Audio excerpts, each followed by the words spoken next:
ফের শুভেন্দু অধিকারীর কনভয় হামলার অভিযোগ তৃণমূলের বিরুদ্ধে, জানিয়ে শনিবার রাতে ধুন্ধুমার বাঁধল পশ্চিম মেদিনীপুরের চন্দ্রকোনা রোডে। এরপরে সোজা চন্দ্রকোনা রোডে পুলিশ বিট হাউসে গিয়ে মেঝেতে অবস্থানে বসে গেলেন বিরোধী দলনেতা।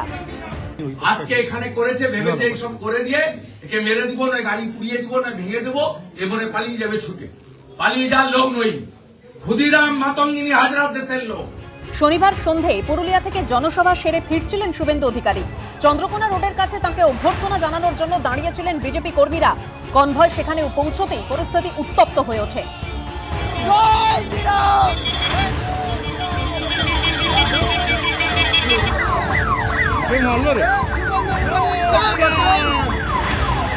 অভিযোগ, বিজেপি কর্মীদের উপর হামলা চালায় তৃণমূল। লাঠি বাঁশ দিয়ে কনভয়ের গাড়ির উপর মারা হয় বলে অভিযোগ।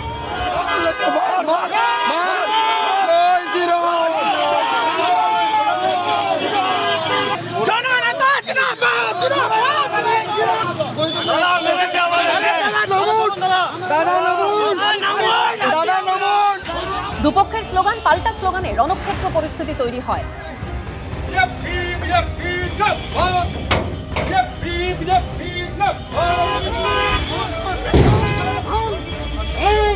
এরপরে শটান চন্দ্রকোনা রোডে পুলিশ বিট হাউসে গিয়ে অবস্থানে বসেন শুভেন্দু অধিকারী। 10 থেকে 12 জন, সামনে 8 থেকে 10 জন পুলিশ, কাঠের বাটাম, মোটা বাঁশ। আস্তে আস্তে আমার সামনের গাড়িটা আর পরেরটা দুটো ব্ল্যাক স্করপিওর উপর দমাদম। আমি যেদিকে কাছের দিকে বসছি সেদিকে দমাদম করে পিটছে। আর এই লোকাল পাবলিককে জিজ্ঞেস করুন, পেট্রোল আর কেরোসিনের জার নিয়ে এসছে গাড়ির উপর ছড়িয়ে, দেশলাই মারবে। 1.5 কোটি ছেড়ে একটা লোকেরও নাম রোহিঙ্গা হিসেবে বাদ যায়নি।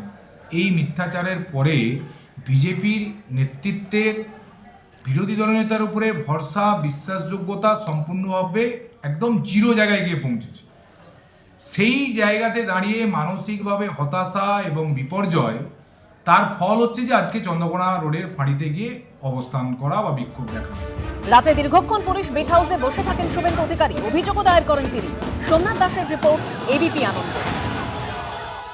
এবিপি আনন্দ, এগিয়ে থাকে, এগিয়ে রাখে।